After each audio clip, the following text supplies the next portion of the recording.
Hello, everyone, and welcome back to our live recorded sessions of Arc 6, Chapters 55 and 56. I'm Kyles, and I'm going to give you a couple announcements before we get started.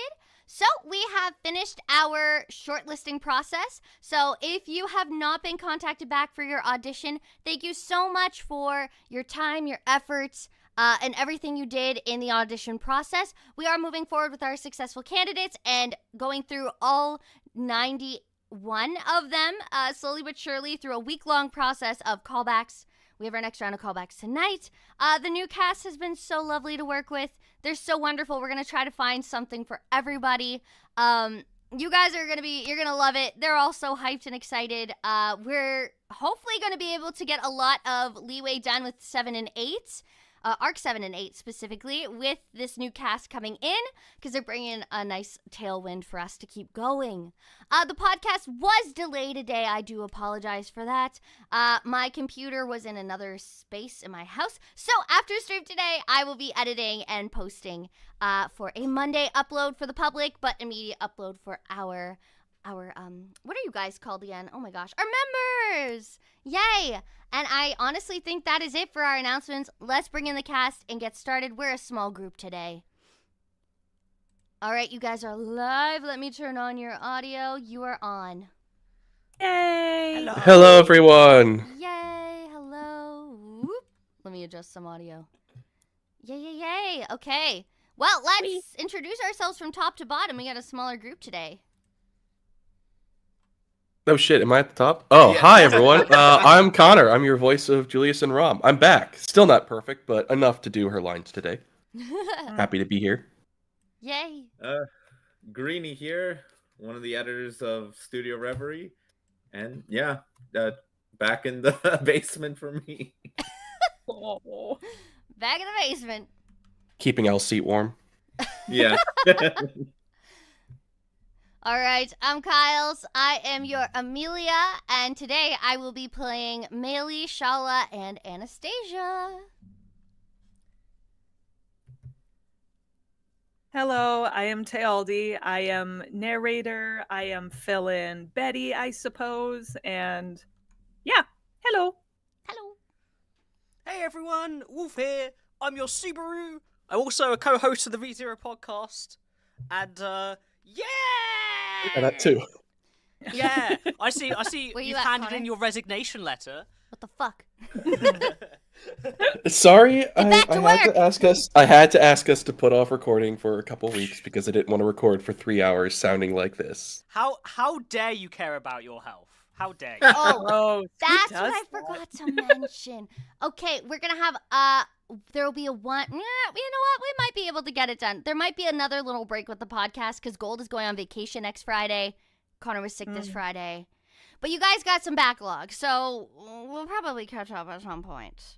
The next one we're doing is a re-record of my Arc 6 reaction, so I need an extra day to plan it anyways. Yay!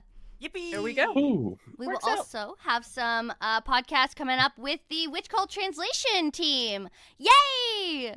We were able to rope 2 Nice. of them in, so woohoo! One of us. One of us. That's going to be so exciting. One of. They're so fun. They're really great to work with. Yeah, I'm very excited to talk to them.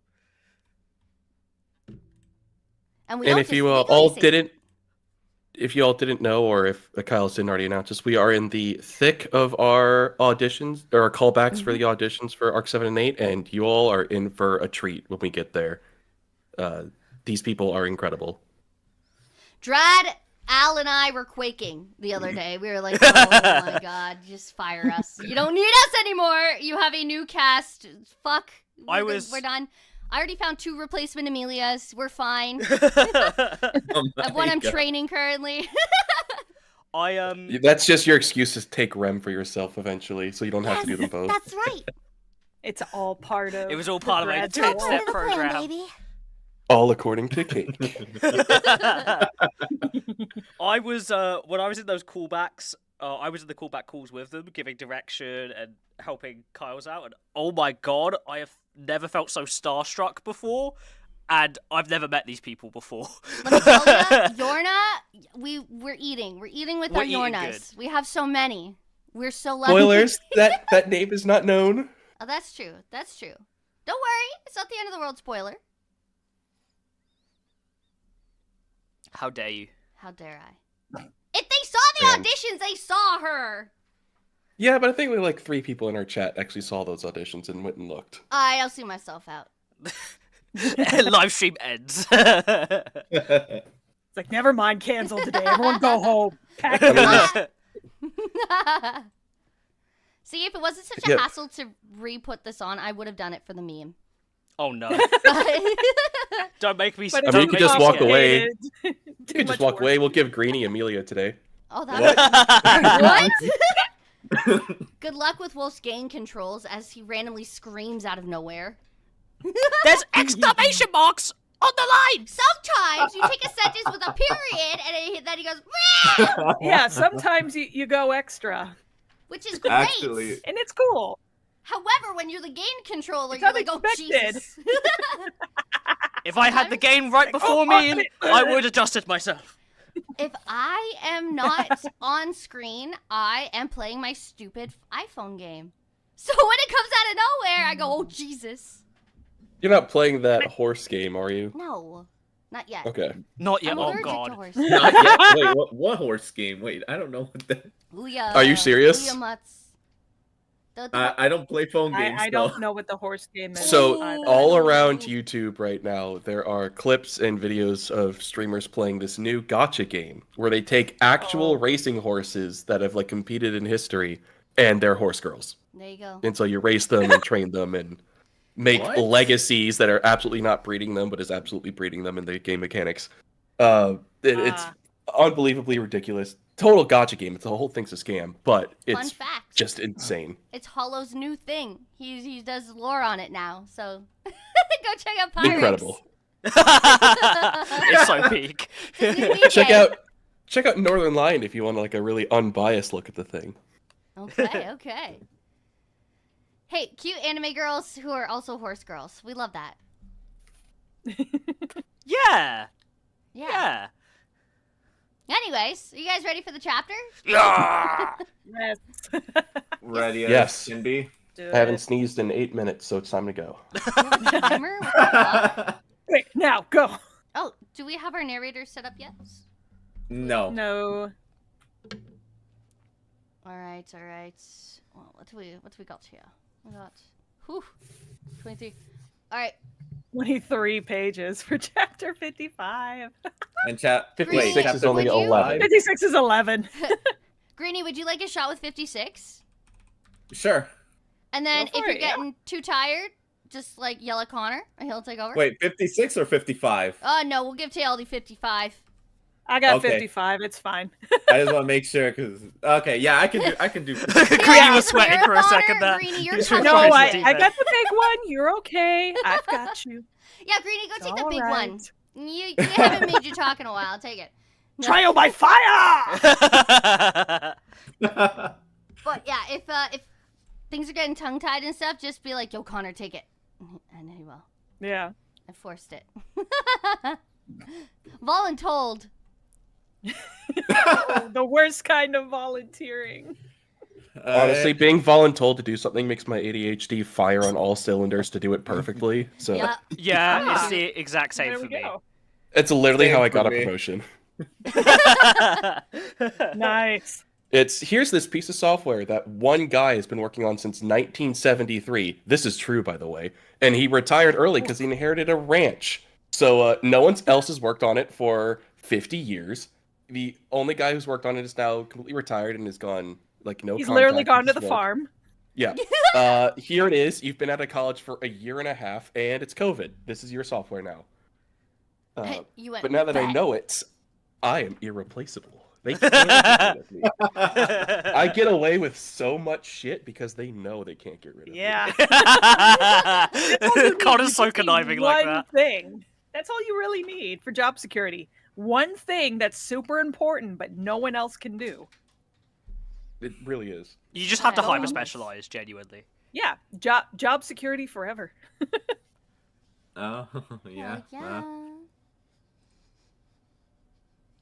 So, everyone, did 54 end happily, or doesn't beginning of Fade to 55 black. doesn't seem like it? Uh, I mean, It was I literally guess- a fade to I black. guess a quick recap of chapter 54. Yeah. I mean, Subaru was somewhat saved spiritually. Yep, Kind of. spiritually, yeah, I'd say so. Amelia really gave him that good pep talk. So he kind of went into death, kind of like, all right, let's restart, baby. Woo! Yeah, that was Amnesiac Subaru's From Zero moment. From 0. Question for I guess the chat and Tealdi specifically here. With him returning by death at this point, does he keep the Meili ghost in his head, or does it go away? Oh, he still had Meili goes because she was egging him on to crush Anastasia's head with a rock. Yeah, but he's now did he die at 54? Yes. Oh, Yes. Okay. kind was of, but there wasn't swallowed. any aftermath from that. So actually, we don't know yet. Yeah, so I'm asking you, does he keep the Meili ghost What you after returning by death? Oh, well, I mean, he'll return by death, so in theory, she shouldn't be dead anymore. So I imagine no, but Oh, I guess that's it true. depends where he starts from. Good point. Oh, that is a good point. If he updated the loop till after her death, that would suck. Oh, that would suck. Oopsie Fuck. doopsie. Sorry, That permanently a stressed me out. murderer now. When I read that chapter, I was so fucking stressed for that situation. All right. Let's read, everybody. Let's do it. Let's go. All right. Arc 6, Chapter 55. You who awaits the snow melt. Black, murky, distant, dense, deep, weighty, bitter darkness was what was present. Coarsely, like all things negative of this world were being blended into a heterogeneous mixture, he felt such cumbrous, choking darkness thickly coiling upon his entire body. His face, his body, his limbs, his supposed skin were all corrupted by that darkness, akin to sludge soaked into his blood, and accompanying that was a sense of discomfort, as if calling upon his thirst. Imaginable or not, it felt as if all leftover parts of his body were covered in scabs. His skin became taut, and its sensation, not even feeling like the skin of a human upon touch, reversed. For the fingers that would touch the scabs were covered with scabs themselves, and he lost understanding of the form of his true self. No, what he truly could not understand was not merely his outward appearance. Something further in the interior, as if his essence, otherwise what should likely be named as his soul. Losing its form, the state of his own soul, at the end of the repetition of this sheerly hopeless straying, he felt as if fingers were coming into view from those fragments. With his reaction to those appearing fingers, covered in scabs as aforementioned, rendered futile, perhaps it could be said to be merely uneasiness and something greater, repugnance, as if they were things someone could possibly grasp. Was the self he sought truly present ahead? Before he was pulled in, the moment he had reached here, had a completely new self of his not taken shape? Though it was queer imagination, it was not something completely implausible. The truth was, the happenings within his body gave a sudden sense of abruptness inclined towards that, and brought about impracticality.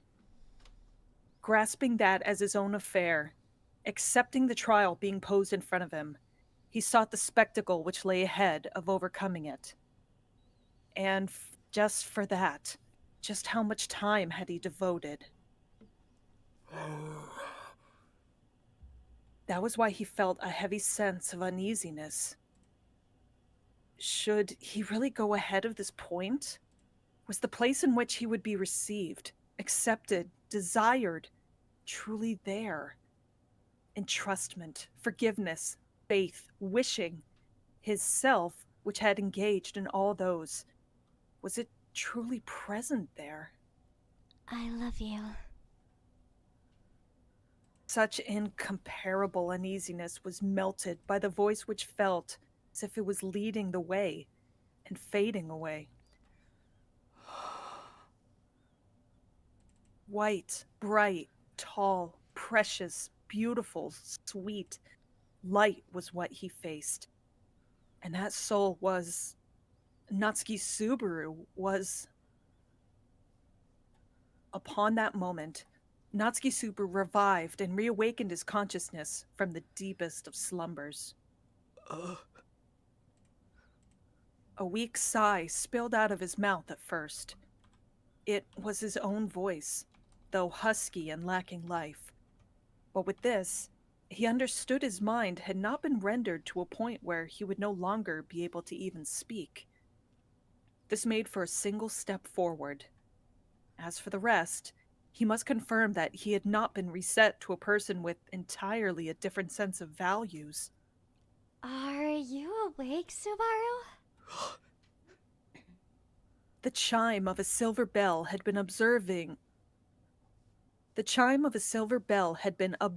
Subaru's ear and forehead from the side, immediately close to him. A chime refreshing, kind, peaceful, and lovable. The voice he had heard just a few moments ago whilst in a terrible condition. His heart bounced upon hearing it now. With his chest hurting him, enduring that, Subaru slowly turned sideward. What awaited there was an amethyst glimmer, with eyes dyed in concern.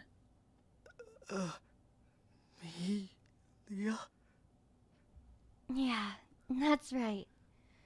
Subaru, are you okay? Can you get up? Are you able to speak properly? With her name called to her, the possessor of the amethyst eyes, Amelia wet her lips and tilted her head. Beautiful long silver hair flowed down her white shoulders. It seemed like the glow of the moon was swimming gracefully within light. Her heroic beauty scorched Subaru's heart. Frankly speaking, there stood a girl too beautiful to think that she was of this world. The moment he grew conscious of that, Subaru's blood flow rejuvenated with great vigor.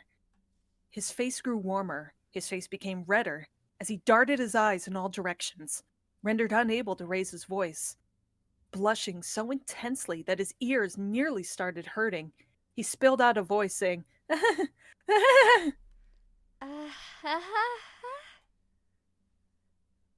Surprised by his antics, Amelia furrowed her finely shaped eyebrows.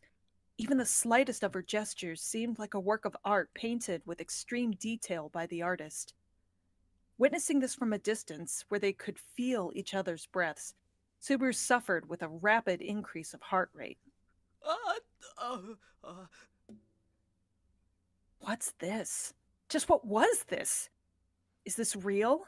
Isn't this a mirage or an illusion? Speaking of mirages in the middle of a desert, that would be an oasis. In other words, what you see at that moment is what you desire the most. Then, in accordance with that rule, this definitely should be a mirage. What an extravagant illusion. Are you okay, Subaru? Something's wrong after all. You collapsed after all. See? You just said bah. Subaru was caught up in a vortex of confusion as the reverse palm on his forehead trembled. Upon witnessing that, Amelia blinked her twinkling eyes to confirm Subaru's possible injuries, as Subaru was denied his illusionary Amelia theory, tasting seriousness like that of the scholar who disproved the Ptolemaic theory. However, he certainly did feel the sensation of contact. Reality affirmed her existence. And not only did it affirm that Amelia truly existed, but also that his self was Natsuki Subaru. And above all... What's with this conversing while ignoring Betty? Toppin, I suppose. Geez, it isn't just Amelia who's worried, in fact. Opposite to Amelia, a young voice, seemingly displeased, echoed and turned around. The field of vision leapt towards the turned figure, who belonged to a young girl with puffed-up cheeks. Beatrice? That's quite the low voice, I suppose. If you can't believe Betty is here, your expression speaks the same, in fact. Accepting the faint call, Beatrice relaxed her furrowed eyebrows. Though her words were harsh, her voice had a tint of concern and relief. The relief for Subaru waking up, and the concern for Subaru collapsing. Giving that impression, Beatrice's attitude, no, her entire existence jolted Subaru's heart.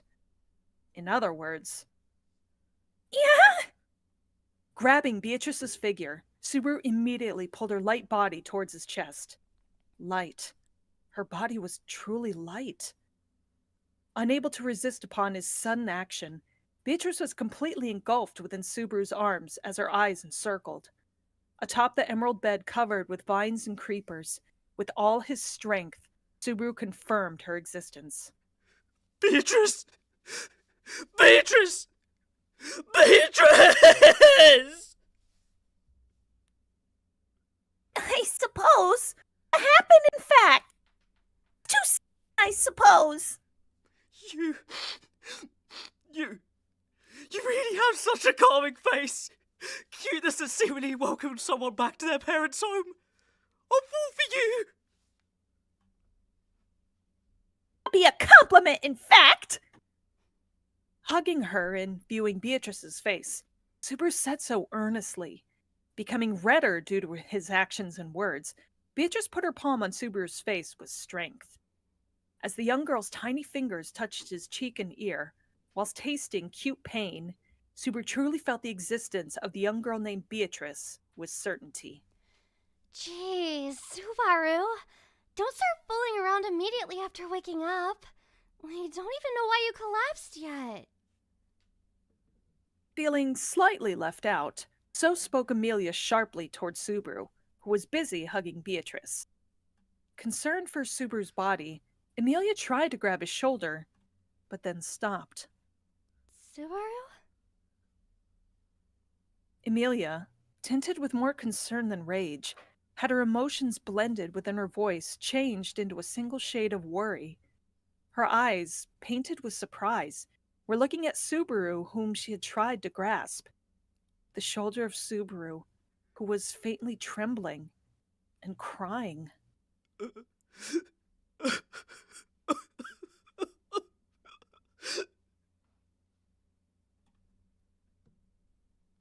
What happened, I suppose? Betty's right here, in fact. It's all right, I suppose. You don't have to cry, in fact. Noticing Subaru's state, who let out a faint wail from his throat and wept, Beatrice erased the color of chaos from her face entirely and caressed Subaru's cheek, stained with tears. His faintly trembling hands were trying to release Beatrice's young, petite body. Beatrice understood that anxiety and fear was the cause of that.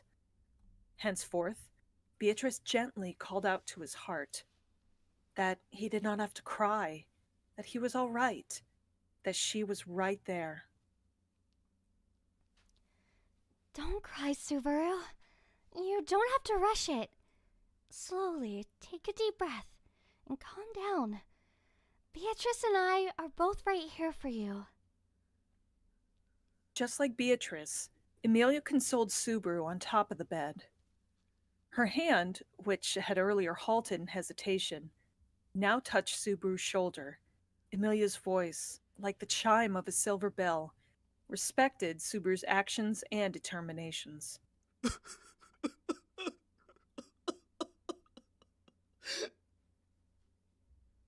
The two's existences and ways did not change. The sublime two did not change, even within a world where everything had been brought to ruin, where everything had been lost irrevocably. They still gave precedence to others, to Subaru instead of themselves, even as they stood at the door of death. Having confirmed that, having recognized that, this time for sure, he would work to push through. Natsuki Subaru, in order to regain everything as Natsuki Subaru. I've returned. A crying voice accompanied with a disheveled attitude, though in other situations he could not have been more pathetic, more disgraceful. Natsuki Subaru commenced a new loop in order to rescue everything. And so, it seems that I've actually lost my memories in the Library of Taigeda. I get that this may not mesh well for everyone in a lot of ways, and thus it's quite a problem, but please, understand. Breakfast table, Subaru courteously bowed his head down before all his comrades, who were sitting in a circle. Such explosive words of Subaru's triggered all kinds of reactions amongst everyone. Even so, the most prominent of them, confusion, mayhem, or grief, had seemingly been postponed to later. Everyone is really worried for Subaru. But Subaru is ultimately worried for us, so...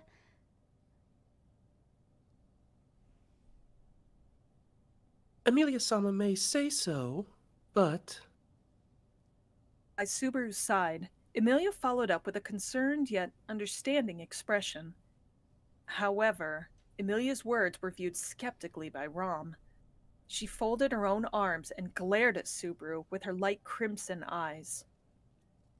Ram does not see that Barasu is the one who is ultimately worried. Rather, Barasu, what is this farce? It's not a farce. I'm speaking my heart out about my concern, and the truth, very honestly. My chest's about to burst from the idea of being stubborn and not telling about it, considering the tragedy that brings. Glare became increasingly suspicious upon Subaru's response, as he answered with a grim expression. Emilia made a hurried response to the two's severe exchange, having heard the situation moments beforehand in the green room. Upon hearing about his amnesia, Emilia and Beatrice were astonished, but accepted it with concern for Subaru's safety. The sequence followed the footsteps of what had happened previously this time as well, and he had asked her to provide backup to him whilst he opened his heart out. Retiring from that previously horrible environment, Natsuki Subaru now broke into an entirely new environment. Should it be said in a stylish manner, he had determined to resolve to start life in the different world from zero once again. But of course, the actual circumstance was nothing so wonderful. It was good that he was resolved, but at that moment wherein he wished for death, it was possible that could have been the end for him. Without that happening to him, and now having gotten a chance to commence again thanks to return by death like this, in all honesty, the relief and gratitude he felt now was insuppressible. However, he had no intention to rely on it. The power to return by death which resided within Subaru's body was an immense power which distorted fate itself. Though death being its trigger was rough on Subaru, the user, but should it be considered compensation for distorting fate, then this would be nothing less than appropriate. A form of compensation. Yes, Subaru thought of death as not but a form of compensation. It was natural that a power so great would need to be compensated in some form. Of course, Subaru assumed that that was naturally the case with his return by death as well. A limit on the number, or perhaps a need to sacrifice something upon recovering. Subaru did not believe that the goddess of fate would indulge him so much as to grant him an infinite number of trials. The only experience he had of being loved by someone would only be that of loved by his parents. That would be the only case he could say so confidently. But in that case, doing trial and error for acquiring the knowledge of the limit of return by death piling up deaths by his own choice would not be what he would normally choose for. It would not be strange whatsoever if this was his last chance. And if it followed the pattern of sacrificing something, what was common was to give up on a valuable existence or cherished remembrances. Unfortunately, for the amnesiac Subaru, the only valuable existences he had, except for his family and the world he was formerly in, were only Amelia and the others also with him in the tower. And when he thought that far, No way. The disappearance of my memories better not be a compensation for return by death. though frightening to even think of, it was fairly possible. Sacrificing memories as compensation for return by death. Quite a vicious idea, but return by death itself was not a good act to engage in the first place. What was utmost frightening was that there was no way to confirm if this was the case or not. In truth, the relationship between Subaru's amnesia and return by death was completely unknown. For the moment, having realized his amnesia, Subaru, who had already died 4 times, had not affirmed his memory loss within his sphere of what all he could gain a grasp on. His memories after his start of waking up in the tower while on the way back from the convenience store were vivid. Hopefully, there were not innumerable loops forgotten to memory in between. Hey, are you listening, Barasu? Ram's voice, sharp like a blade, brought Subaru back to reality, after he had gotten completely lost in his thoughts. Upon her gaze, Subaru spilled out in a voice from his throat, saying, "What?" Yeah, I'm listening. I know I surprised you. This is way too sudden. And I understand that you won't believe it. But But I... Reason to tell such a duplicitous lie, in fact.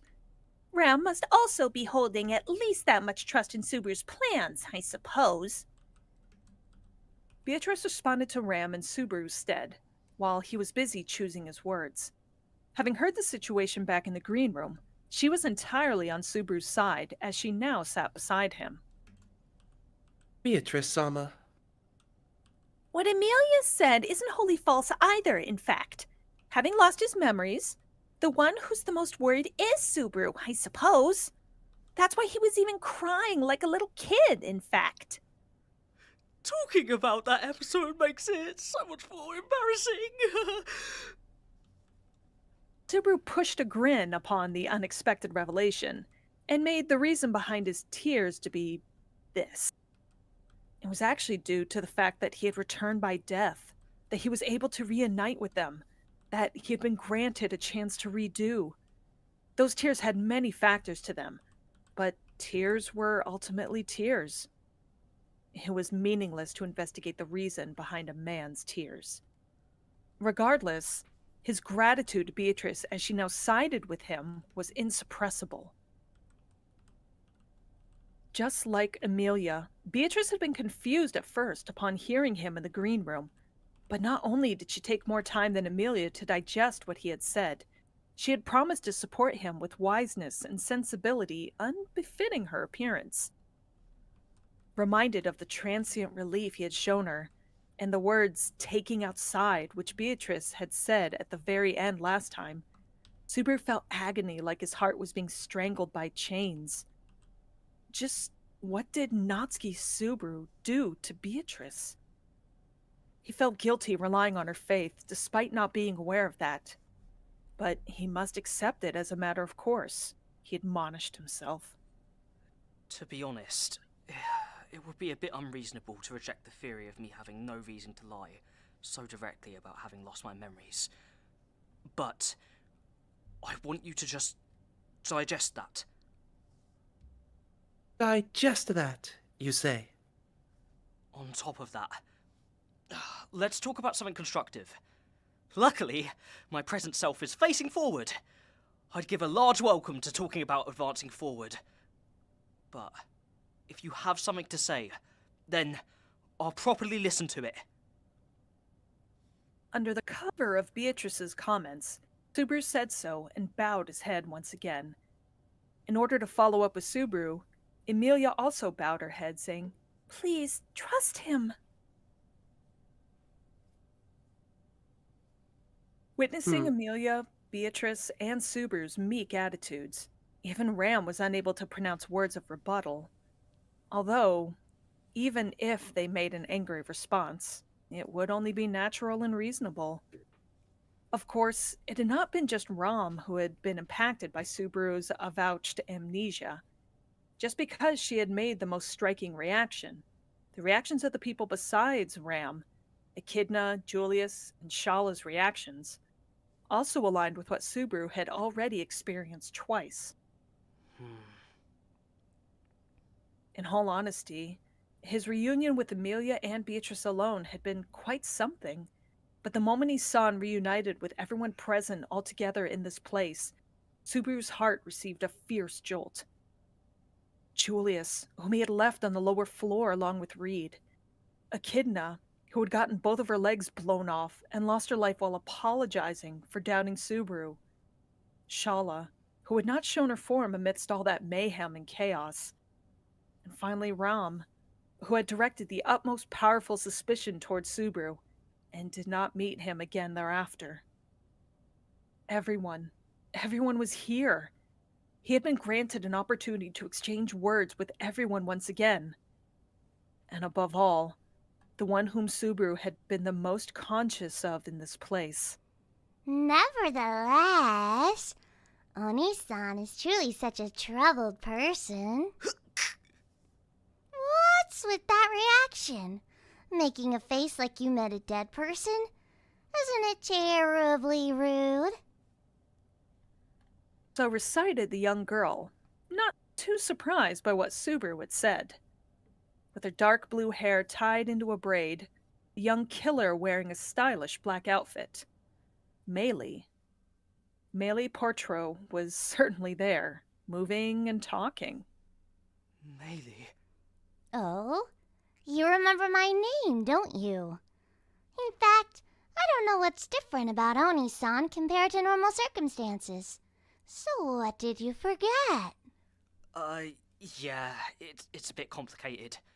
Right now, it may seem like I'm having no difficulty with conversing, but once you start digging deeper, it becomes a mess. In other words, it's what they call episodic memory loss. I remember names of stuff quite well, but remembrances with people are all very uncertain. Are you referring to, for example, what happened yesterday? That's right.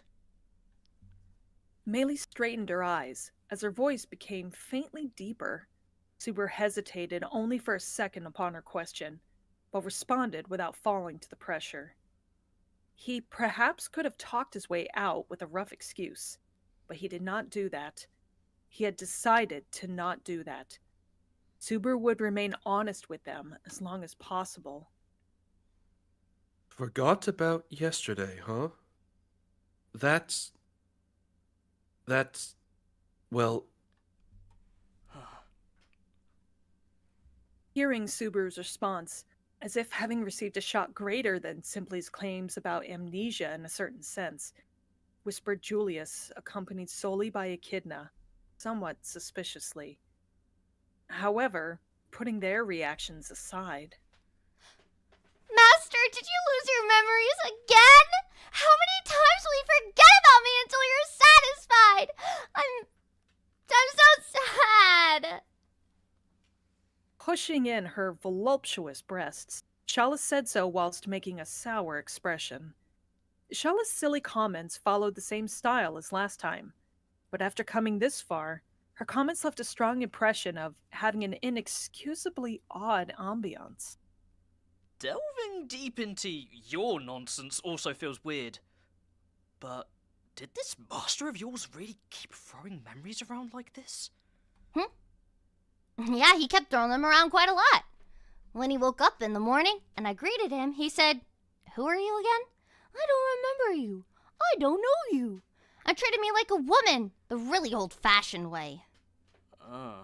If it's at that level, then difficult to determine if it was just a bad joke or what. An assumption, but if Subaru got closer to Shala and in ordinary life hereafter, that kind of a frivolous exchange seemed really possible. However, Subaru was aware that there existed a self of his who had lost his memories and concealed that from Amelia and the others, and chose not to speak of him losing his memories, deceiving that he had lost his memories under the cover of pretending it to be a bad joke would also be a move that existed. Though, by his own perspective, that would be deathly difficult. And since he had indeed died 4 times, this would not be a joke either. The aforementioned amnesia is understood. I would not say that it is something that will not take any time to fully accept, but if there are things like traps which are capable of possibly triggering this phenomenon, then it seems it would be better to act while keeping that in consideration. The place with the highest possibility as the crime scene is the Library of Taigeda, where Emilia-chan found me collapsed. It seems like the place with the most history, too. John? Akin commenced the discussion with a serious expression, and Subaru nodded in agreement. However, in the midst of it, Emilia's lonesome mumble left quite an impression. Previously, she had shown reactions with this expression in the middle of conversing with Subaru several times as well. In the end, the reason for it yet remained unclear. Was he perhaps overlooking something fatal? That was frightening. Anyway, everyone, sorry for surprising you all. I think it's pointless to tell you all to suddenly accept it and continue at the same pace. So, let's take a break for now. In that time, I'll go draw water with Ram or something. With that suggestion, Subaru stood up. Ram raised her eyebrows upon what he said, whilst Amelia and Beatrice looked at Subaru anxiously. However, nodding to the two's look, Subaru turned his black eyes towards Ram. Let's go, Ram. You were just making a face as if calling me to fetch water with you. Disgusting. Averting her gaze, Ram whispered in response to Subaru's invitation. So, what was that meaning of that farce earlier? Now that you've taken Ram out like this, you intend to talk about it now, right? With a bucket in her hand, Ram and Subaru headed to the water, away from the place of assembly. And once judging that they had taken sufficient distance from Amelia and the others, Ram fired her question. Her not accepting Subaru's claims regarding amnesia whatsoever was something which had happened each round. She was not being simply stubborn or being skeptical of the evidence, but she had a further important reason behind it. The existence of Rem, Ram's beloved younger sister, who remained asleep. In concern for her, Ram was unable to accept Subaru's amnesia. That was why she persistently denied Subaru's amnesia. He did not know any particulars, but surely Subaru had some sort of a connection with Ram when she was awake. And that had been immense support for Ram, for her existence as the elder sister. That is why. Kindly stop entrusting too many important roles on Amelia-sama or Beatrice-sama. Beatrice-sama aside, it would be far too heavy a burden for Amelia-sama. That is why it would be appreciated if you would involve Ram now. The details are...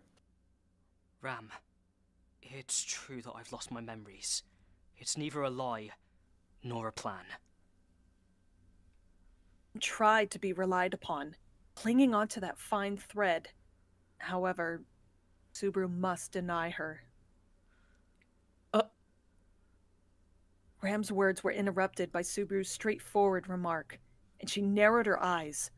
Levitating within her light crimson eyes was confusion, fear, and rage. Rage which could scorch and burn Subaru's soul. And the reason for its existence were her suspicions for Natsuki Subaru. I've lost my memories. I have a grasp on the names and relationships of everyone within the tower, but I can't remember a single thing aside from that. That's also true. Kindly stop. I did talk to Amelia and Beatrice earlier, but I conveyed to them the same thing. I have nothing else to convey. Right now, my hands are all empty. Kindly stop, Barasu. If you say anything more than that... I know that we came to this tower to regain a lot of things, which were robbed away from us. Then we were in the midst of an examination too. But that's all. My intention is... Barasu, if you say anything more than this... About Rem, too. I have... Barasu! Subaru heartbreakingly conveyed to Ram that he had forgotten, denoting that she denied it, that she did not want to listen to Subaru's words with her attitude. And upon hearing Subaru's apology, Ram grabbed Subaru as an expression of her rage. With his collars grasped, his back was thrown onto the wall. With unbelievable physical strength stemming from her build, Ram pinned Subaru and glared at him from a close distance. He understood that the fire within her light crimson eyes was trying to scorch Subaru and Ram herself. The instant this fire scorched Subaru, no, scorched Ram, the tragedy would be repeated. What's your intention? Saying such a stupid lie? It's not a lie. For me, lying to you is... So you're saying you've not lied? Then what should be done according to you? That Ram should trust you? That Barasu forgot Rem? Something so ridiculous! Ram...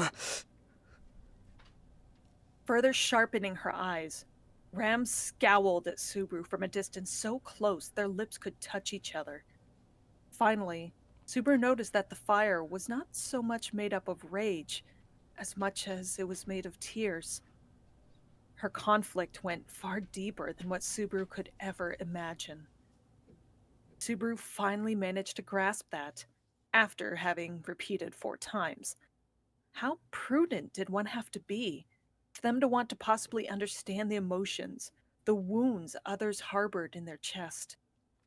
Subaru came to realize this after repeating the same foul play 4 times, while Amelia and the others had realized that at once, which seemed dazzling to him. Unable to merely be scorched by that dazzle, Subaru... I will get Rem back. For sure. Glaring back into the light crimson eyes, Subaru poured strength into his throat and conveyed that clearly. Upon hearing it, Ram's eyes widened once again in surprise, but soon rage concealed that. Can you talk about getting her back or whatever, Barasu, if you forgot about Rem? But still, I'll get her back. Rem, my memories, the goal behind coming to this tower, accomplishing and regaining everything without leaving a single thing. We'll all go back together. It's a matter of course that I'd guarantee at least that. Barasu? It is a matter of course. When you think of everything that has happened in this tower. He was finding it difficult to breathe, yet Subaru's distorted his cheeks for a different reason. Ram raised her eyebrows upon Subaru's reaction, and slightly relaxed the hands which were grabbing his collars. Now, Subaru grabbed hold of her hands with his own and pulled them apart. At the same pace, their bodies switched positions. Disgusting. Kindly let go.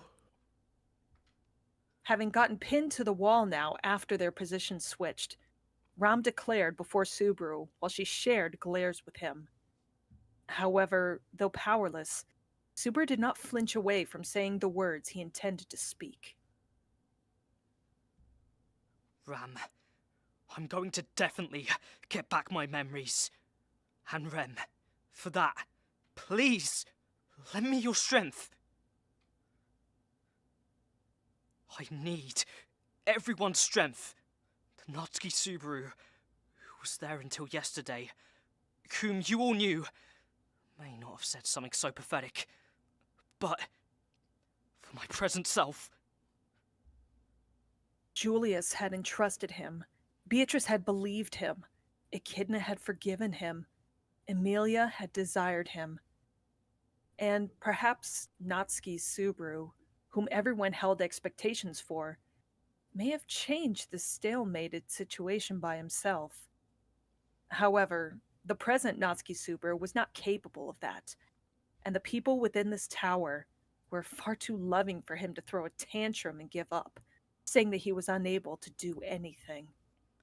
I know you won't believe or forgive me for forgetting Rem, but please keep that rage of yours for later. In exchange for that, I promise you, Promise?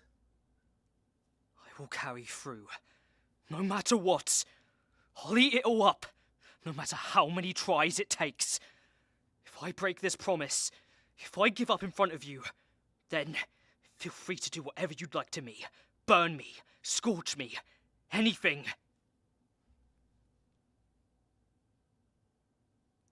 Eyes widened, and the flame of rage within them weakened.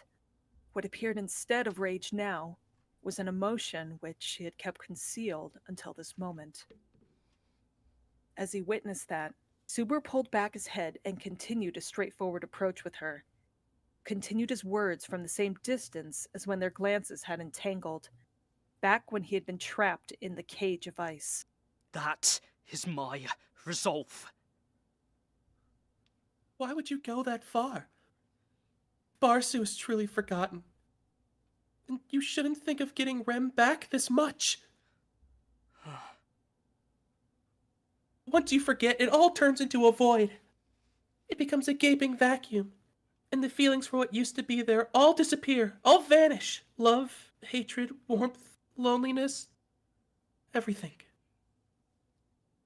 Ram's quiet tone was feigned over by her cold attitude. Those terribly experienced words perhaps spoke of the void she had experienced herself. That was why she found Subaru's resolve to be difficult to trust. She believed that it was impossible to possess such a strong desire when embraced by that void. The truth is, you're right. My memories are blank, and the feelings which myself, who was there until yesterday, felt for Rem have all slipped out of my hand. But Then why? I know that you cherish Rem and desperately want to get her back. Seeing Ram's form struggling, desperately wishing for regaining her beloved younger sister, Rem. By witnessing a wish and love so strong with his own eyes, Subaru had been overwhelmed, and the desperate Ram was one of the people Subaru wished to be saved as well. Right now, the reason I want to get Rem back is for Natsuki Subaru and you. Huh? That's why I'm counting on you for when I give up. Do whatever you'd like to me with my head.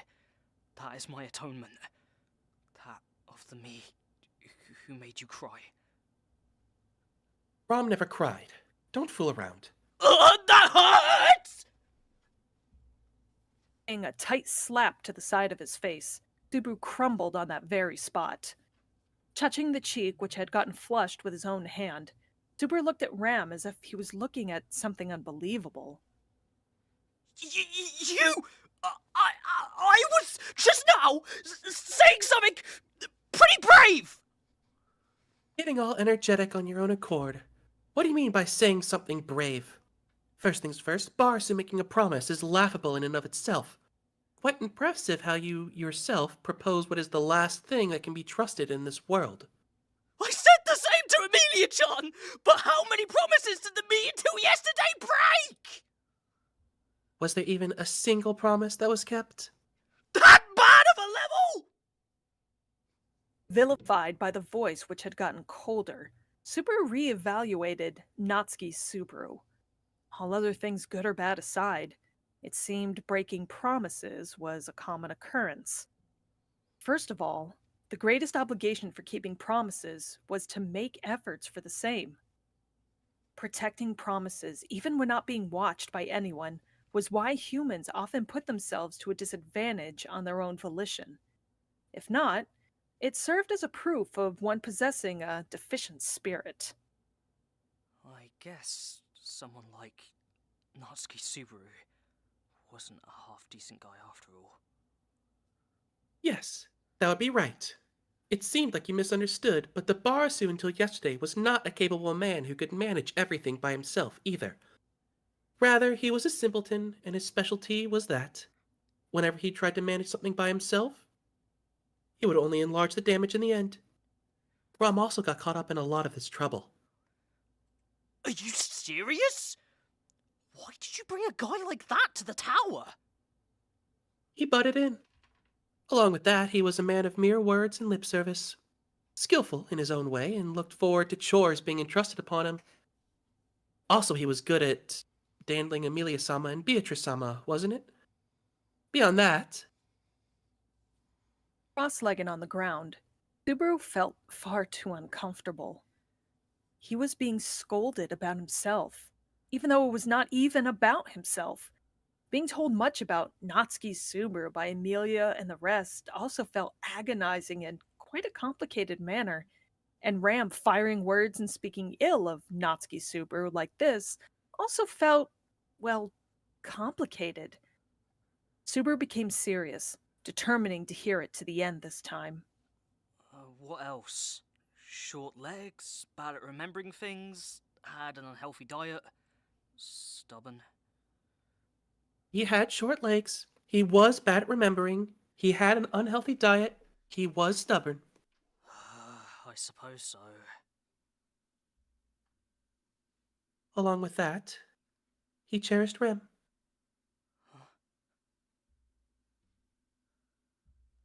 Her tone changed, and colorful emotions were painted into Ram's cold voice. If the warmth of voice was to have a color, it would be a tender, soft crimson. Her affection for her younger sister Ram in her voice, and reminded of Natsuki Subaru, who used to be by her younger sister's side. She showed a glimpse of tender love, which would never disappear. Such that Subaru hallucinated. That soft crimson was the color of kindness. Barasu, did you truly forget Rem? Yeah. Ram's eyes were reflecting Subaru, and she never averted them. Truly respectable. In this kind of a scene, made to hear the words he did not want to hear, Subaru would probably avert his eyes. Yet she, Ram, did not try to avert her gaze even once. Barasu, you will really remember Rem again, right? Yes, I'll remember her again. And not just Rem, but everything else too. It will not be the worst even if you do not remember everything else. Kindly remember just Rem again. Don't be absurd. Let me remember everything again. Saying it once again. Kindly remember just Rem again. Even if you need to die for it. Yeah, I swear. Even if I die, I'll remember everything again. Remember everything again, even if he had to die. Quite literally. What Natsuki Subaru had seen, heard, felt, established to come this far in this different world, Natsuki Subaru would recover all of it. Alright, you're free to go this time. Upon hearing his response, the intimidating air surrounding Ram suddenly disappeared. Sensing that, Subaru asked, "Are you sure?" while remaining on the floor. I know I requested this, but are you really fine with just this? You are a man, aren't you? Accept it head on. Barsu's resolve has been heard. And on top of that, you even said that anything could be done to you. Burn you, scorch you, whittle you, gouge you in case you give it up. If you found it difficult to hear that, then Rom's motherly affection and heart will suspect you. I don't remember anything about whittling and gouging, though. Did you say something? I did not! Shaking his head, Suber responded to Ram politely. It would perhaps be amusing that once he were not able to rely on any god, then perhaps he should resign himself to this motherly affection for casting judgment upon him. Stand up, Barasu. Rom will not allow you to give up or kneel down. Don't group sitting on the floor together with them. Here. Standing up, Subaru brushed off his behind and faced Ram. Ram, with her back resting on the wall and arms folded after adjusting her disheveled clothes, had already gone back to her normal state. And Ram glared at Subaru, suggesting to him that this was her normal state. Did you tell Amelia-sama and Beatrice-sama the same thing? Those two seemed like they didn't even consider me giving up a possibility. That's why. That's so. The fault is them being infected with Barasu. That's why I won't request those two, nor Julius or Echidna, emotionally, you see. Also, perhaps, when it came to Amelia and Beatrice, Julius and Echidna, he believed he had heard the thoughts of those four during the events that happened last time. That was why he would confirm the remaining answer ahead of it, now. But, going by what you said, it seems that me, until yesterday, wasn't too impressive of a guy, either. For Rom, your worth changes immensely depending on whether you have the memories of Rem or not. Watch what you ask. Whole declaration, Ram turned her back towards Subaru and started walking. The two were not really supposed to have the time to stop their feet while fetching water, but they did not want to worry Amelia and the others unnecessarily if they returned empty-handed. Subaru held a bucket in his hand, whilst Ram stood beside him, and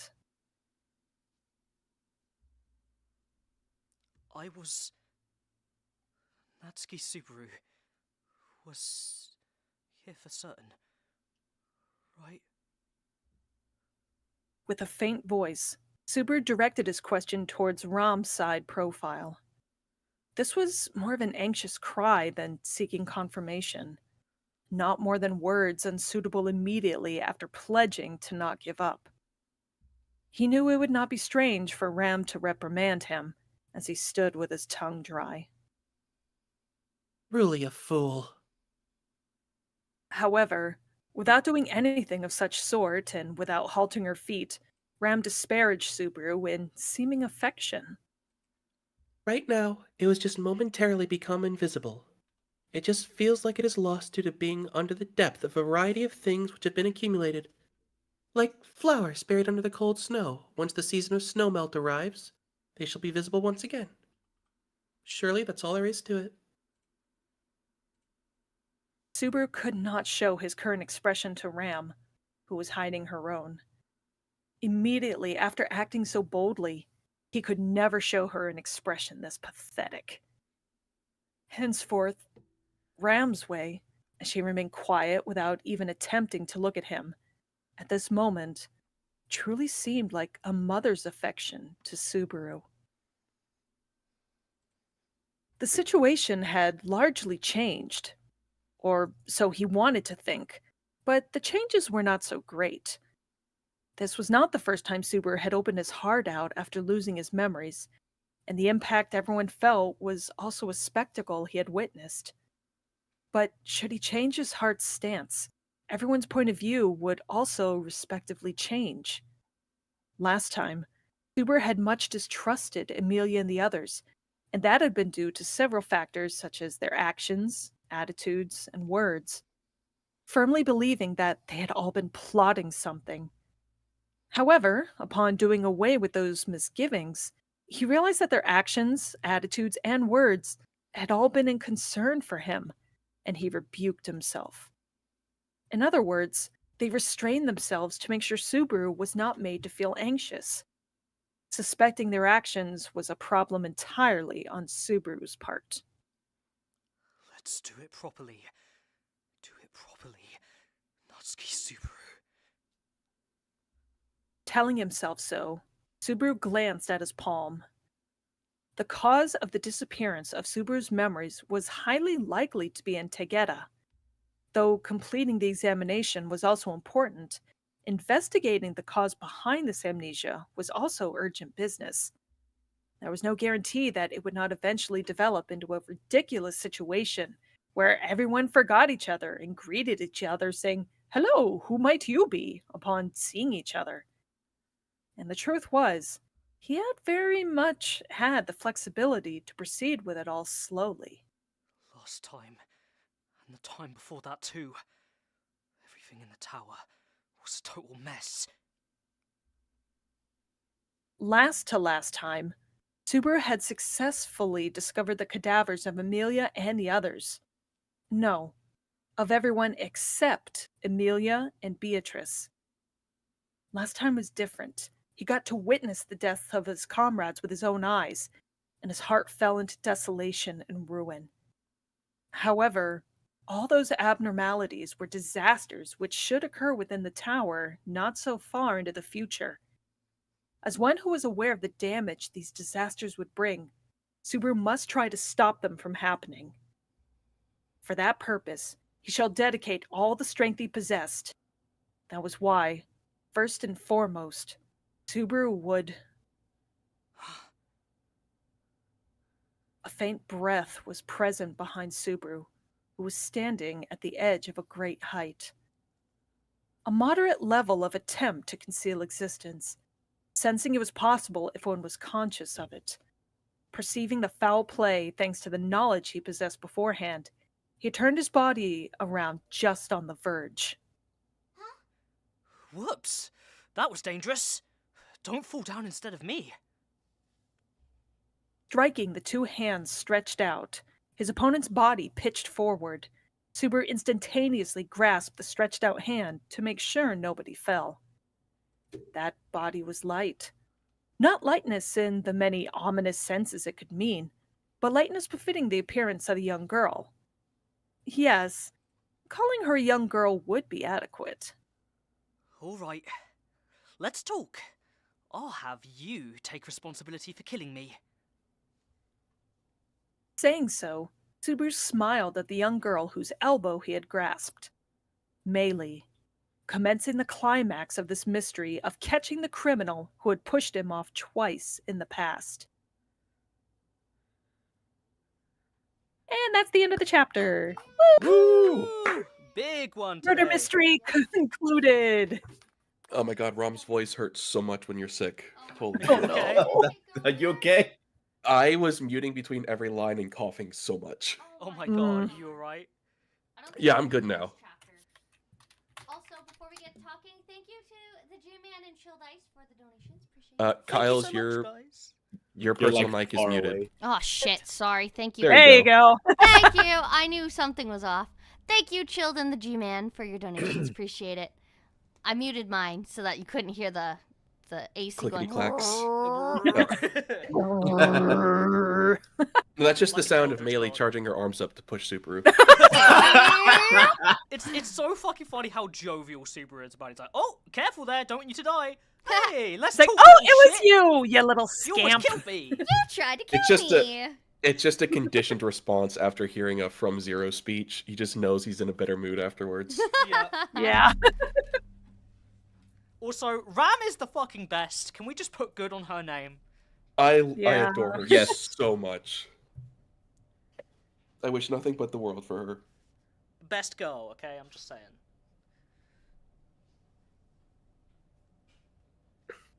She's great. She made her S tier for a reason.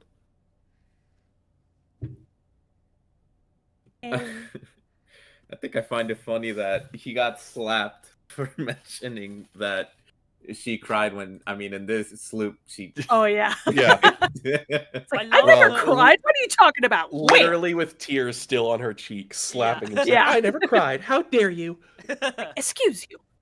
I love their dynamics so much. Even with the amnesia happening, they're still so funny when they interact. It's At just least like this time he didn't leave her like absolutely depressed and shocked against the wall, crying. It's like, oh my god, Yeah. no one Yeah. remembers my sister anymore. yeah.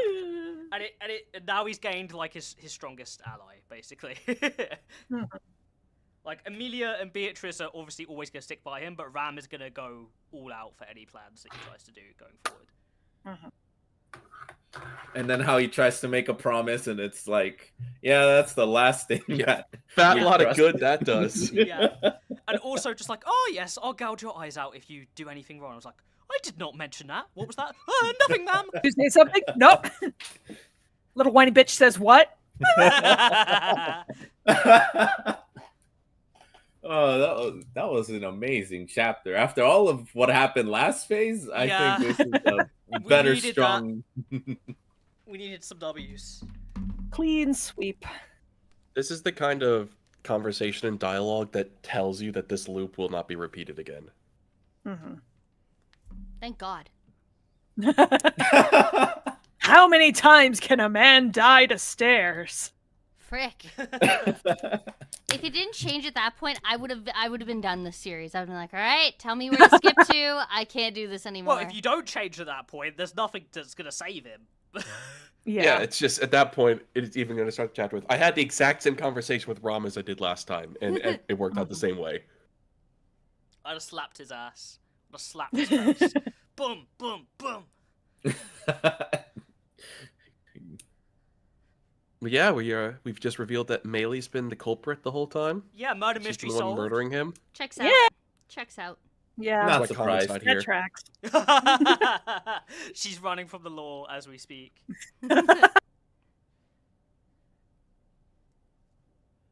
Wahoo! Are you guys ready to get started? I'm ready for break. Yes. Enjoy. Take your well-needed break. Yay. Now we get a little baby chapter. Yay, baby! Not so chapter. crazy chapter. Well, an important chapter still, but not as long. A It very gets to fun the one. point. It does. All right, we all ready? I think it's really just It's Yeah. just you, Greenie, and Wolf. perfect, easy. Ready, Greenie? I'm drinking some water. Gotta get. Gotta power up. Who's got Meili out of curiosity before we Me. Kyle's. start? Got it. Okay. Yes. Arc 6, Chapter 56. Talking about what awaits. Huh? Possessing the hazardous intent to make him lose balance and fall down the spiral staircase, the girl, Meili, looked on in surprise. Closing his dark eyes, Subaru could not help but grumble upon this situation. A turn of events he had predicted but doubted halfway through. He was glad that, by using Return by Death, he was able to eventually prevent this tragedy from happening. This, likewise, was proof that this young girl had been the one to push Subaru's back twice in the past, in different timelines. To think that the criminal who had pushed Subaru from a height and into his doom, and that who had been killed by the very hands of Natsuki Subaru previously, was Meili Portrait. Responsibility for killing me, huh? There you go again, saying strange things, Oni-san. At that moment, while shimmers of confusion flashed by her widened eyes, Meili immediately loosened her lips and, donning a saccharine smile, her finger traced the arm which belonged to Subaru, that was surrounding her own torso. She took a step backwards whilst facing Subaru, who was standing at a distance from the spiral staircase. Perhaps your mind lost a lot of other stuff along with the memories. This misunderstanding can happen only then. Misunderstanding? Yes? Don't you think so? Me trying to kill Oni-san, that would be a terrible misunderstanding. Putting her hands behind her back, Meili said so with a beaming smile. Witnessing her truly dignified approach, this was something beyond even Subaru's expectations. He believed that he would never be able to avoid this mishap. But should the one he was struggling against be me, no, Meili, then he might just manage to convince her. She acted adamantly at best, but opportunistically at worst. Choosing the most seemingly optimal solution momentarily was her way of living. Frankly, that was precisely a beast's way of living. There's no need to be suspicious. Had I really wanted to kill Oni-san, wouldn't the sand dunes have been a far better place for that than this tower? Now, Oni-san doesn't remember all that, so you may not know. I guess so. It's weird. If you intended to kill me from the very beginning, then you must have gotten countless chances to do so. But you didn't do so. Don't you agree? Then, But the matter of your motivation to kill me sprouting and growing since this morning's a totally separate issue. Am I correct to say that this is a chain reaction due to what happened last night? huh? Meili's facial expression changed upon what Subaru mentioned. She sealed her lips, erased her smile, and then took a deep sigh, and shrugged her shoulders with an unfavorable attitude, unfitting of her appearance. Could it be? I've been trapped into this awkward situation, I suppose. What do you mean by awkward situation? Isn't that what you tried? Lying about losing your memories to see whether I would push off Oni-san? To eliminate any obstacles that you may have on your side? To see how useful I was in this tower? This would be the perfect time and chance to do so. The girl who tried to reaffirm the authenticity of the situation was displeased by her disadvantageous position. Certainly, up to this point, she had displayed no malice whatsoever on her part. But it was also true that Subaru knew how Meili would act beforehand.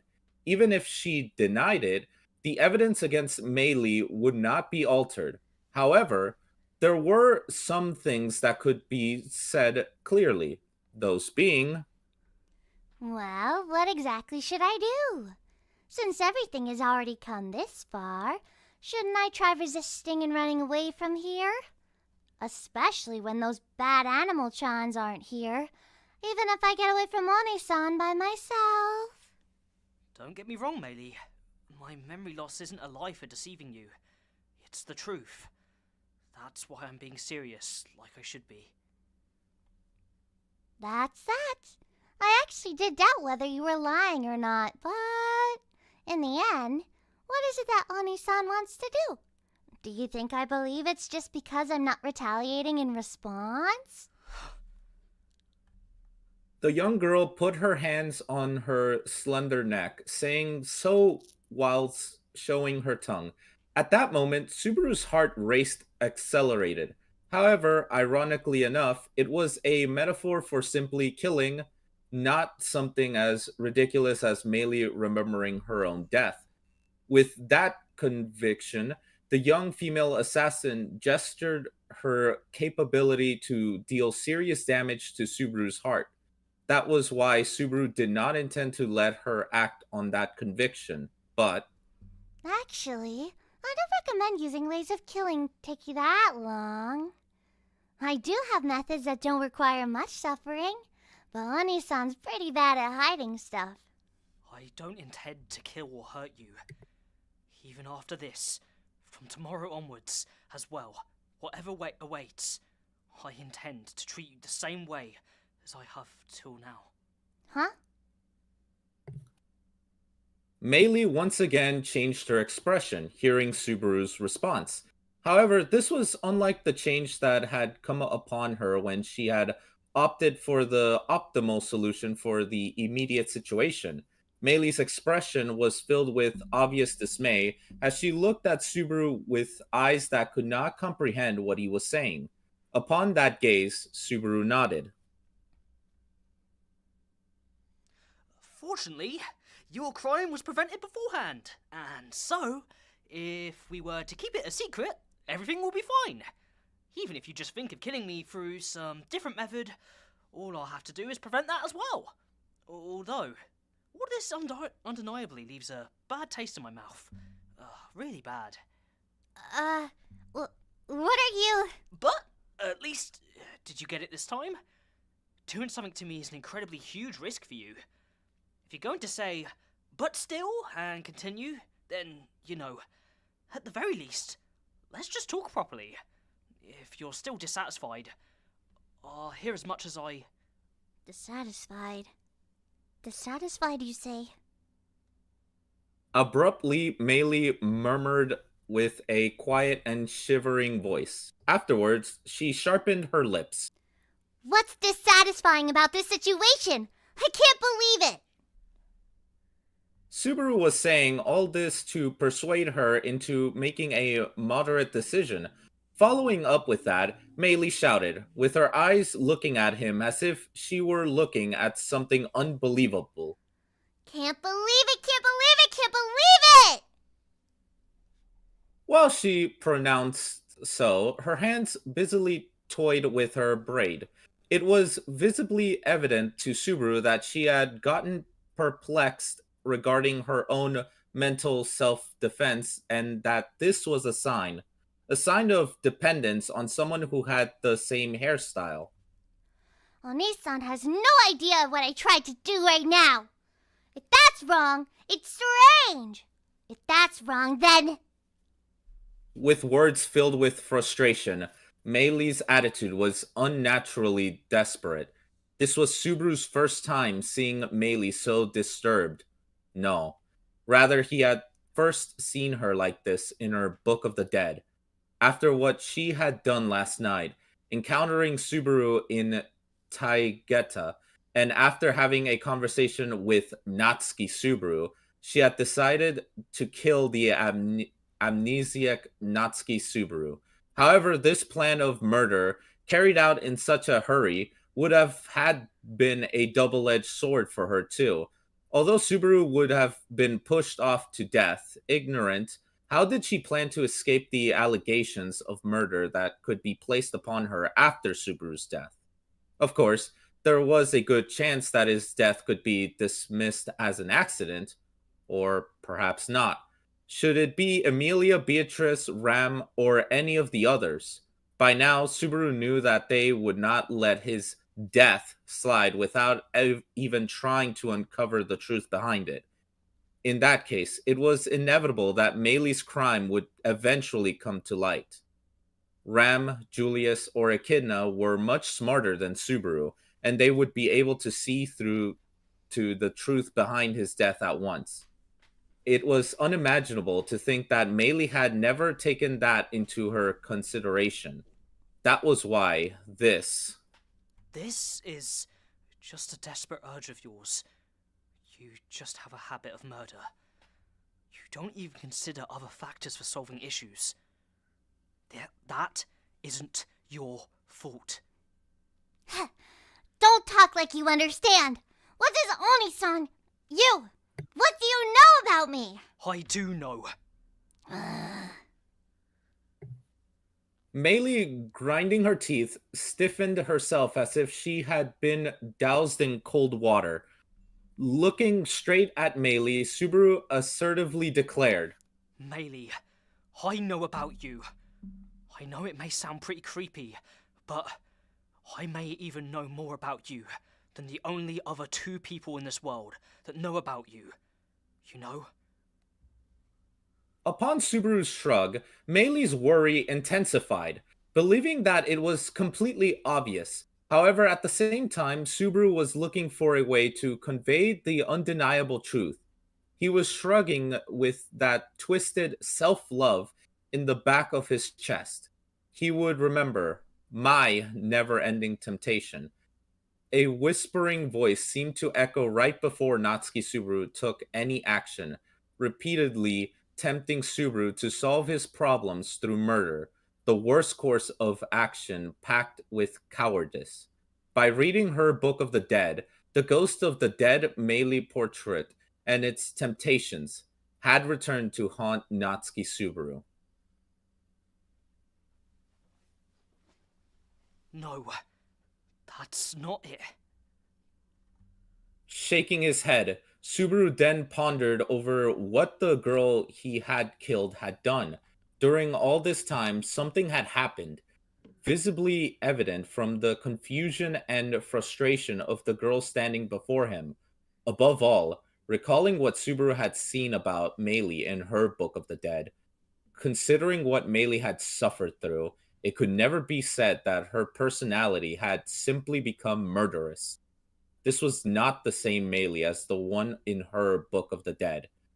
That was something Subaru's soft heart was somewhat sure about. After all, upon that evidence, the girl with that voice did not show herself to Subaru.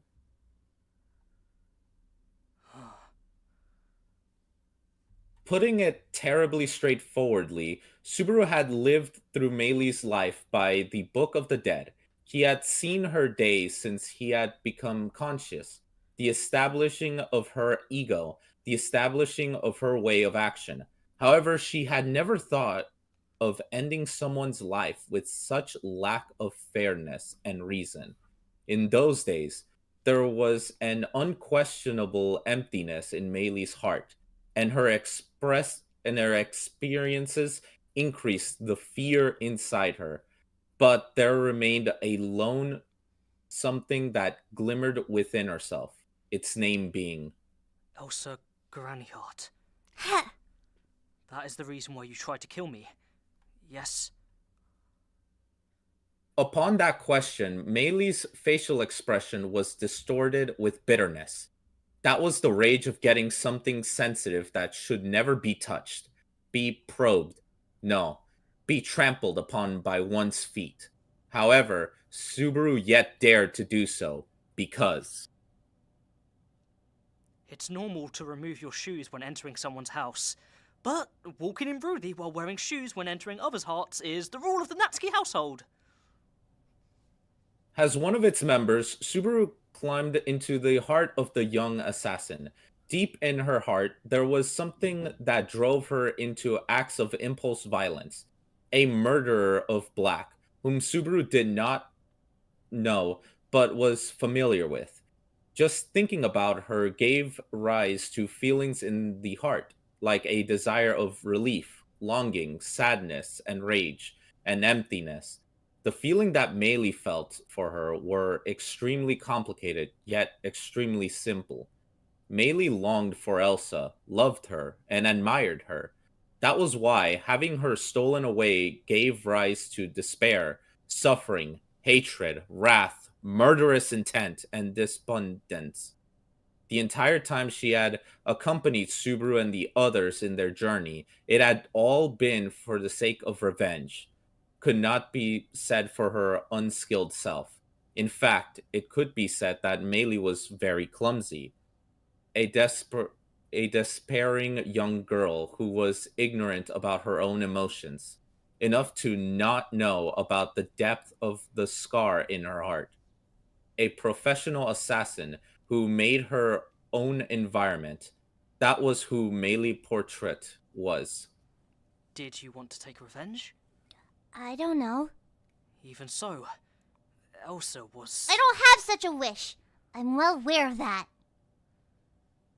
Meili shook her head twice in response to Subaru's question. Subaru understood Meili's feelings, and Meili was also well aware of where Subaru's words were coming from. In this situation, Subaru and Meili were in equal footing. Therefore, filled with sadness and stuck in a dark chamber, ignorant of the correct answer, all she could do in order to express her emotions was to act like the assassin she was and murder. At the same time, the hatred that Meili held with while remaining trapped in that world left solely that option for her. Despite all this, Meili's desperation for Elsa did not reach its end. For Meili, Elsa may have been a shining light, but that light was far too dazzling for ordinary people to follow. I know that you are holding back your feelings, but the answer you're looking for probably can't be found this way. So, leave this place to me. I won't make things worse. At the very least, I'll work hard to make sure things don't get worse. If you'd believe that. I can't trust that. Anything which may come out of Oni-san's mouth. No matter how forcefully Subaru persuaded her, Meili, who was hiding her face, did not nod even slightly. That was obvious, because that meant finding a way of action that did not exist in her way of life. On the other hand, there was Natsuki Subaru, who would propose and preach whatever he wanted to without flinching even the slightest. On top of that, if a senior ever invited him to a place with full preparation and bashed him, even Subaru would be surprised by how much it would sting. Henceforth, since he supposed that she would say this, he had well prepared other measures. So, what comes out of my mouth can't be trusted. I'll reflect on that. Thanks. Until yesterday, I was also pretty bad with promises. So, That's why... instead of a promise between you and me, let's make a promise between you and us. Huh? Upon Subaru's words, Meili frowned, unaware of his intentions. However, the answer to her doubts was brought to light soon afterward. That being, Mm-hmm. It's fine. I was also carefully listening as a witness of the promise. Huh? hearing that voice, Meili's shoulders shivered, but she managed to compose herself. What appeared in before her next was an outstanding beauty, whose magnificence could not be doubted. Upon her appearance, Meili's eyes widened and her lips trembled. One-san, you heard everything? Subaru told me to stay here and see. To stop Meili were she doing something dangerous. That's what he said. Saying so, stepping into the place where both of them stood, with fluttering hair that was reminiscent of the glitter of moonlight, and standing as a figure of a seemingly mythical beauty, was Amelia. Hearing Amelia's words, Meili rotated her neck in astonishment. If I was in danger? Not Oni-san? Yeah, if Meili was in danger. Well, is it okay now, Subaru? Yeah, that's right. It's just that it made me a bit anxious. Why are you turning your face away? Did something happen, Subaru? No, it's just that you're just too cute to look at directly. Subaru responded with a whisper to Amelia's question, who had tilted her neck. As Amelia further tilted her neck, Subaru managed to put aside the trembling of his throat and his embarrassment, and turned his attention to the perplexed Meili once again. As Subaru had foreseen the attack, he was confident about stopping Meili's crime. The problem after that was the occurrence of Natsuki Subaru. Speaking of his purpose, it may be possible that in the loop in which Natsuki Subaru had killed Meili, it was possible that it had been simply self-defense against Meili's attempt to murder. And immediately after stopping her, Natsuki Subaru did not necessarily take actions against Subaru's will. Therefore, Subaru determined that he would leave this problem to people stronger than him. he had complete faith that even if his consciousness disappeared and Natsuki Subaru appeared, Emilia would certainly. No, his comrades would certainly do something about it. Listen, Meili, I believe in what Subaru has said. If Meili can't believe it, then it's fine to just observe him carefully. And if he breaks the promise, I'll be angry alongside you.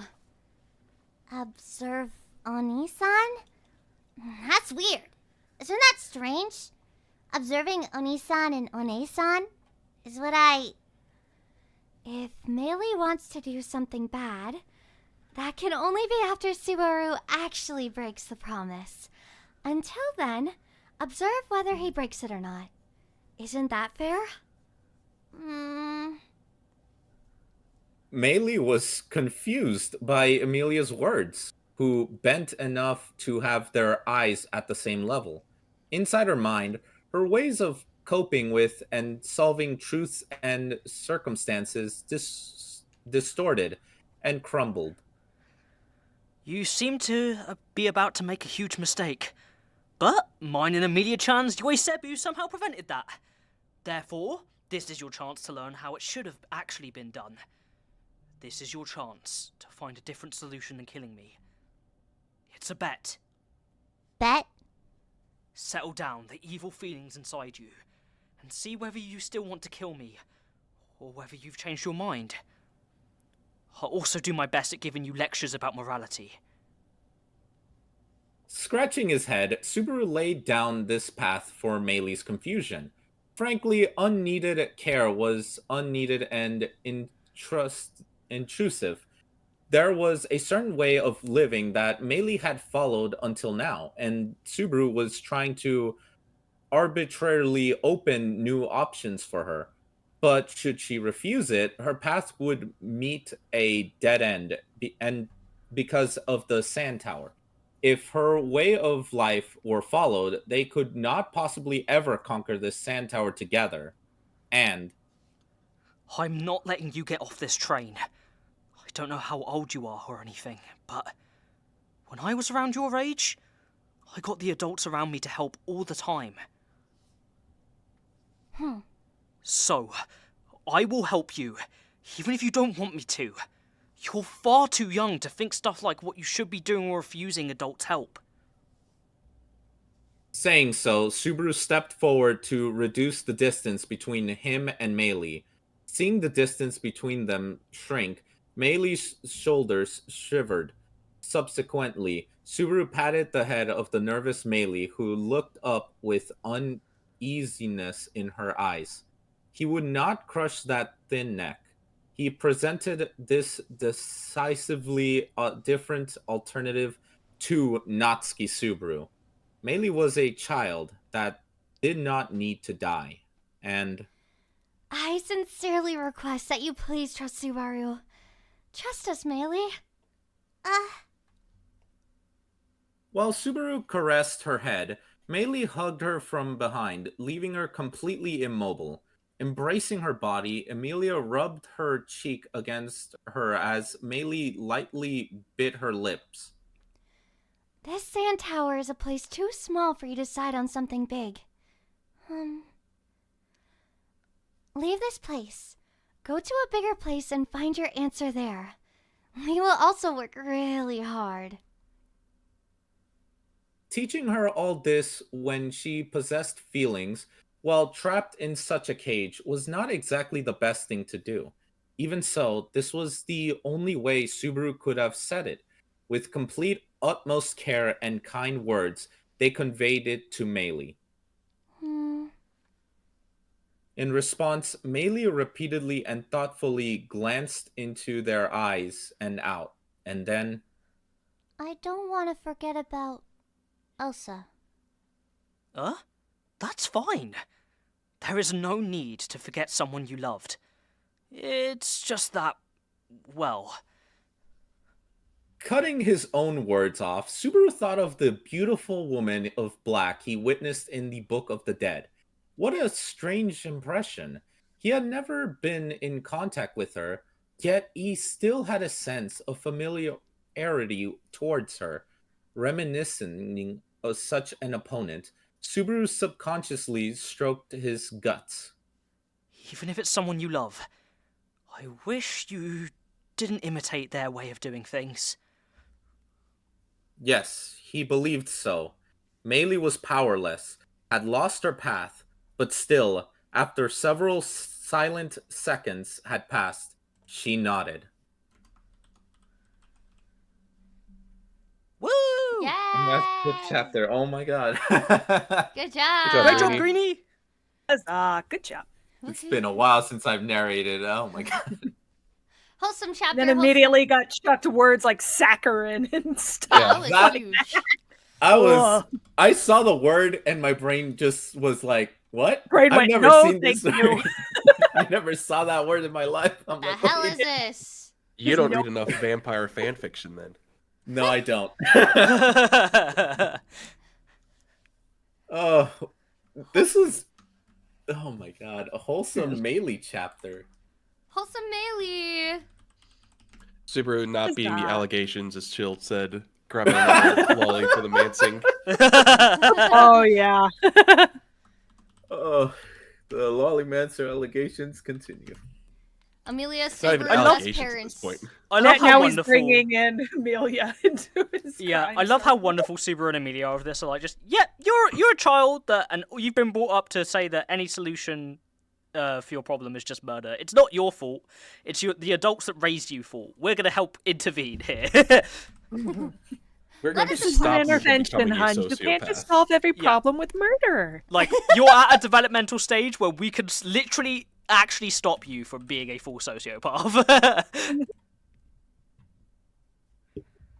Killing? Not good, Meili. Not good. Don't do. We need to use our Subaru words, is not our friend, hands. not food. You can't make animals kill people you don't like. You have to say, I don't like you. Use your words. Expressing hun. emotions, it's hard. I think I just like that Subaru had Amelia there, not necessarily the whole Meili being a threat, is because he was thinking of Natsuki Subaru being a threat. Mhm. Mhm. So the foresight or the ideas he had for this one was pretty smart. I gotta give it that. It's when you trust people, it works out so much better. Yeah, What a thought. it's almost as if having a support network is really important. Who would have Aw. thought, eh? It helps. It's also so sad how Meili does like miss Elsa, even though she was not necessarily the best influence. No, but it seemed like Elsa did at least care for her based on the memories we got. Like, Mhm. obviously, Capella was torturing her to the point of turning her into a swarm of frogs, but from any interaction that we saw with Elsa, even during the fight with Garfield, she was, like, caring and somewhat affectionate towards her. Yeah. As much as someone can be in that life. In that weird situation they were in, yeah. To be honest, I feel like a big thing with Elsa as well was she was adding a lot of that motherly touch towards Meili because of how badly Capella was abusing the both of them. You're probably right. Mm-hmm. It's very much a big sister protects little sister situation. Yeah. Even if big sister's kind of freaky. Fucking freaky. Oldest child syndrome. Yeah. I think it's almost to a degree of like, yeah, I'm totally crazy, but you, Meili, you're not completely there yet. I'll try and protect your innocence as best as a crazy person can. Come and go Speaking back from to bed. experience, you don't want to go down to that.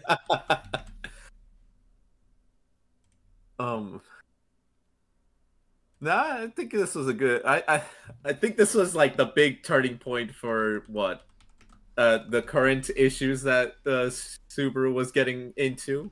Well, yeah, because Yeah. it completely revokes the issue of him having to deal with the murder mystery, so now he can actually plan for whatever the fuck else is going on with the rest of the crew.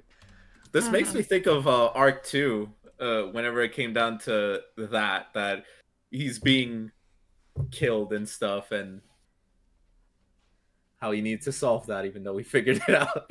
It's And also his resolution was a good conversation with Rom. Same as then. It's a big parallel between his moment with Garth in Arc 4, where he realizes that Garth is like a lonely, scared child that just needs help. Recruiting them afterwards. Yeah, it's a very similar parallel. Except I think Meili's got a bit more issues than Garth does, but it's okay. I mean, she was with Elsa and Capella, so I mean, Yeah, Meili has. What can you ask for at that point, you know? But I did find it amusing that, I mean, if the promise with any promise Subaru does is probably gonna break, why not add someone that actually can reliable. keep the promise? Yeah. Yeah. I think it's also a thing too of like we've seen Capella do evil stuff in Arc 5, especially with what she did with the citizenry, but I think it hits so much harder when you see the effect she's had on like a child she has raised. Mm-hmm. And how like fucked that is. It really does solidify the evil that is her for me as a character. I mean, I think Capella is the most evil of all the Archbishops. Yeah, do you? Let me think. Yeah, probably. Yeah. She's hella fun to play, I gotta say. Oh, she's a chaotic menace. Hello, you meat creature. I'm simultaneously like, woo, she's on screen, and kill her, squash her like a bug, please. Get her out of here. Go, go, go. Kill the witch. Burn the witch. May we burn her? Didn't work. Didn't work. Her ashes put themselves back together. Yeah. She's got some Wolverine stuff going on. I don't know. Ooh, This could be it. next Oh, Wednesday we got a plastic, man. full cast back. We hope.